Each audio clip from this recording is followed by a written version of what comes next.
Bismillahirrahmanirrahim. Assalamualaikum warahmatullahi wabarakatuh. Perkenalkan, nama saya Raisa Nitisa Patarin dengan ujung NPM 018 dari Prodi Agribisnis kelas A. Di sini saya akan memenuhi tugas UAS dari pembangunan pertanian.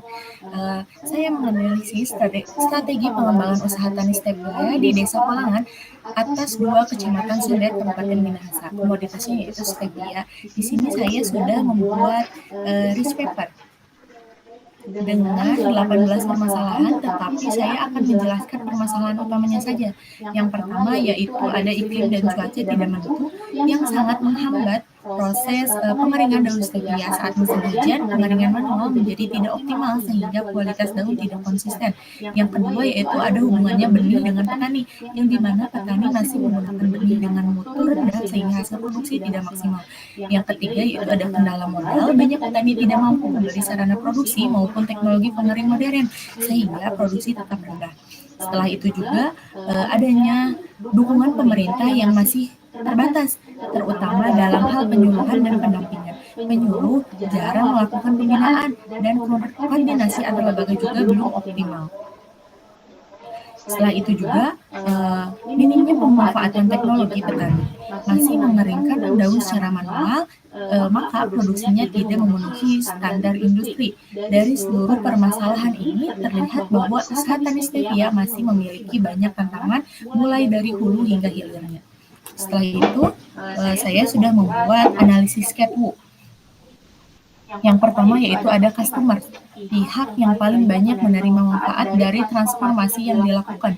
Petani, hasilnya yaitu petani stevia, UMKM pengolahan stevia, industri pemanis alami, konsumen domestik, buyer atau eksportir, pelaku pasar herbal, serta masyarakat yang membutuhkan pemanis rendah kalori. Setelah itu ada juga aktor, pihak-pihak yang dapat melakukan transformasi dan menjalankan sistem dalam situasi nyata. Seperti halnya petani stevia, penyuluh pertanian, kelompok tani, pedagang pengepul, eksportir, dinas pertanian, lembaga penelitian atau perguruan tinggi sebagai penyedia inovasi teknologi, serta pihak industri pengolah stevia. Setelah itu ada juga transformation, yang dimana yaitu perubahan yang terjadi atau konversi dari input ke output dalam sistem. Perubahan dari sistem budidaya stevia yang tradisional bermutu tidak seragam dan bergantung pada buyer tunggal menjadi sistem agribisnis stevia modern dengan benih bersertifikat, teknologi pengeringan modern, standar mutu jelas, produk olahan bernilai tinggi, hingga pemasaran yang stabil. Setelah itu ada worldview atau perspektif atau cara pandang yang membuat transformasi menjadi penting dan bermakna. Hasilnya, stevia merupakan komoditas strategis pemanis alami dengan potensi ekonomi tinggi bagi masyarakat ataupun bagi petani, peluang pasar ekspor besar, dan mendukung gaya hidup sehat. Pengembangan sistem agribisnis stevia dapat meningkatkan pendapatan petani dan memperkuat daya saing komoditas lokal. Untuk ownersnya yaitu pihak atau kelompok yang bertanggung jawab atau memiliki kekuasaan menghentikan atau melanjutkan transformasi.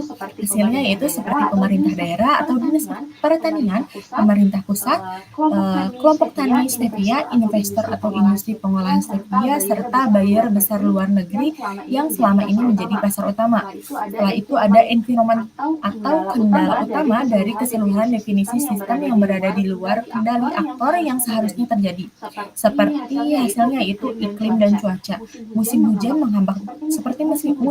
menghambat pengeringan, keterbatasan teknologi modern, minimnya permintaan domestik, ketergantungan pada buyer tunggal, kurangnya dukungan pemerintah, rendahnya inovasi dari lembaga penelitian, serta fluktuasi harga pasar global. Setelah itu, adanya mind map yang sudah saya buat. Di sini sudah ada media, akademisi, petani stevia, kelompok tani, saprodi, pembiayaan, pemerintah, agroindustri, dan yang terakhir yaitu pemasaran ataupun distribusi. Di sini sudah ada petani stevia dan kelompok tani yang menjadi pusat agribisnis. Seluruh aktor lain ditempatkan melingkar di sekelilingnya karena mereka berperan sebagai pendukung, pemangku kebijakan, sumber inovasi maupun penggerak rantai nilai. Untuk yang pertama yaitu ada media. Di sini dilakukan promosi dan edukasi. Media ini memiliki posisi strategis dalam membentuk persepsi konsumen mengenai stevia. Perannya tidak hanya sekadar mempromosikan produk, tetapi juga mengedukasi masyarakat tentang stevia sebagai pemanis alami rendah kalori. Setelah itu, membantu meningkatkan awareness terhadap tren gaya hidup sehat, memperluas pasar dengan mempublikasikan UMKM dan industri berbasis stevia. Dengan perannya ini, media secara tidak langsung mempengaruhi permintaan pasar yang kemudian berdampak pada peningkatan pendapatan petani. Setelah itu ada juga akademisi. Akademisi ataupun lembaga penelitian berada pada posisi penting sebagai penyedia data ilmiah, inovasi teknologi, dan rekomendasi budidaya berbasis riset. Kontribusinya meliputi penelitian varietas stevia unggul, pengembangan SOP budidaya berbasis agroteknologi, serta teknologi pengeringan yang lebih efisien dan higienis. Peran akademisi ini juga menciptakan transformasi knowledge yang mengubah sistem usaha tani tradisional menjadi sistem yang lebih produktif, efisien, dan berdaya saing tinggi. Setelah itu di sini ada Saprodi. Saprodi menyediakan input dasar yang menentukan keberhasilan budidaya, mutu benih, dan pupuk mempengaruhi langsung tingkat produksi, kualitas daun, hingga nilai jual. Saprodi menjadi aktor penting karena menyediakan benih bersertifikat yang stabil kualitasnya, menyediakan pupuk ramah lingkungan untuk menjaga kandungan steviol glikosida, serta mendukung budidaya sehat dan berkelanjutan. Kualitas input menentukan kualitas output, sehingga peran Saprodi sangat krusial sejak awal rantai nilai. Setelah itu di sini ada pembiayaan. Pembiayaan di sini yaitu modal ataupun faktor penggeraknya. Pembiayaan seperti KUR, pinjaman koperasi, dan bantuan stimulan pemerintah yang dapat memperluas kemampuan petani membeli sarana produksi, memungkinkan petani mengadopsi teknologi seperti rumah pengering ataupun mendorong peningkatan skala usaha. Tanpa akses pembiayaan, petani cenderung berada pada pola produksi subsisten atau sulit naik kelasnya.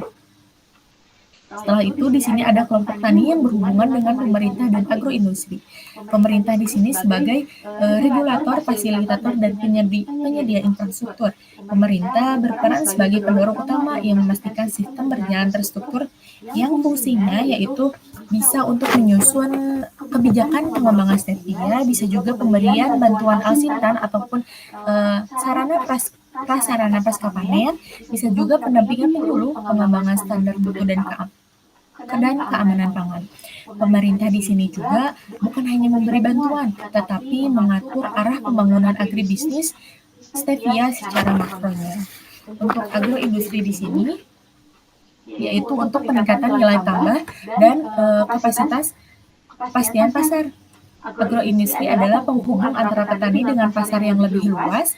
Perannya memberi dampak langsung pada peningkatan nilai ekonomi stevia karena agroindustri ini mengolah daun stevia menjadi produk bernilai tambah, menetapkan standar mutu yang harus dipenuhi petani, menciptakan peluang ekspor, hingga memberikan kepastian pasar melalui kontrak kemitraan. Jika agroindustri ini berkembang, maka pertumbuhan permintaan terhadap daun stevia juga akan meningkat. Ini meningkatkan stabilitas pendapatan petani juga. Dan setelah itu ada yang terakhir pemasaran ataupun distribusi, yang dimana bagian hilir dari sistem pemasaran yang menjadi tempat seluruh produk stevia dialirkan. Perannya yaitu meliputi distribusi ke pasar retail, UMKM, koperasi, marketplace, hingga ke buyer ekspor, memastikan kontinuitas permintaan hingga menghubungkan agroindustri dengan konsumen akhir. Pemasaran di sini juga menentukan keberlanjutan usaha karena tanpa pasar yang stabil, seluruh proses hulu hingga hilir tidak bisa berjalan secara optimal. Kesimpulannya, jika melihat keseluruhan mind map terlihat jelas bahwa pengembangan agribisnis stevia bukan hanya tugas petani, melainkan ini adalah sistem yang kompleks di mana media, akademisi, saprodi, pembiayaan pemerintah, agroindustri, hingga kelompok tani dan pemasaran semuanya memiliki hubungan yang timbal balik. Ketika setiap aktor berkolaborasi, mulai dari penyedia benih hingga pemasaran, maka sistem agribisnis stevia akan menjadi lebih efisien, berdaya saing, dan berkelanjutan. Mungkin presentasi oleh saya hanya sekian. Mohon maaf bila ada kesalahan. Wassalamualaikum warahmatullahi wabarakatuh.